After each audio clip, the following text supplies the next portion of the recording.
അസ്സലാമു അലൈക്കും. അപ്പോൾ ഇത് വ്യാഴാഴ്ച എടുത്ത വീഡിയോസാണ്. ഇന്നാണ് കേട്ടോ വോയിസ് ഓവർ കൊടുക്കുന്നത്.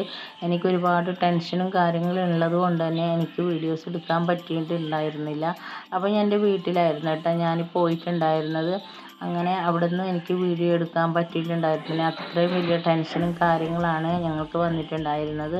അങ്ങനെ ഒരുപാട് വിഷമത്തിലായിട്ടുണ്ടായിരുന്നു കേട്ടോ. ഇതൊക്കെ കൊണ്ടുവന്ന് ഇതിനെ മുറിച്ച് അങ്ങനെ മുളകൊക്കെ അരച്ച് അതിനെ കറി വെക്കുന്ന സമയത്താണ് ഞങ്ങൾക്ക് ഇങ്ങനൊരു ടെൻഷനായൊരു ഫോൺ കോൾ വന്നത്. അതുകൊണ്ടാണ് ഞാൻ ഇതിനൊക്കെ വിട്ടെറിഞ്ഞ് പോയതാണ്. അങ്ങനെ ഞാൻ വീഡിയോസും കാര്യങ്ങളൊക്കെ ഇടാത്തത് അതുകൊണ്ടാണ് കേട്ടോ. എന്തായാലും പിന്നെ അതൊക്കെ കഴിഞ്ഞിട്ട് അൽഹംദുലില്ലാഹ് ഇങ്ങോട്ട് വന്നിട്ടുണ്ട്. എൻ്റെ വീട്ടിലേക്ക് വരാൻ പറ്റാത്തൊരവസ്ഥയാണ്. എന്നാലും എൻ്റെ മക്കളെ സ്കൂളും കാര്യങ്ങളും ഉള്ളത് കൊണ്ടാണ് എൻ്റെ വീട്ടിൽ നിന്ന് ഞാൻ വന്നത്. അല്ലെങ്കിൽ ഞാൻ വരേണ്ട ഒരു അവസ്ഥയിലല്ല കേട്ടോ. അങ്ങനെ ഞാനിതാ ഇന്നാണ് വോയിസ് ഓവർ കൊടുക്കുന്നത്. എൻ്റെ വീഡിയോ ഇഷ്ടപ്പെട്ടിട്ടുണ്ടെങ്കിൽ നിങ്ങൾ എന്തായാലും ലൈക്ക് ചെയ്യാനും ഷെയർ ചെയ്യാനും മറക്കരുത്. ചാനൽ സബ്സ്ക്രൈബും കൂടെ ചെയ്യുക. അതുപോലെ തന്നെ എന്നെ സപ്പോർട്ട് ചെയ്യുക. അസ്സലാമു അലൈക്കും.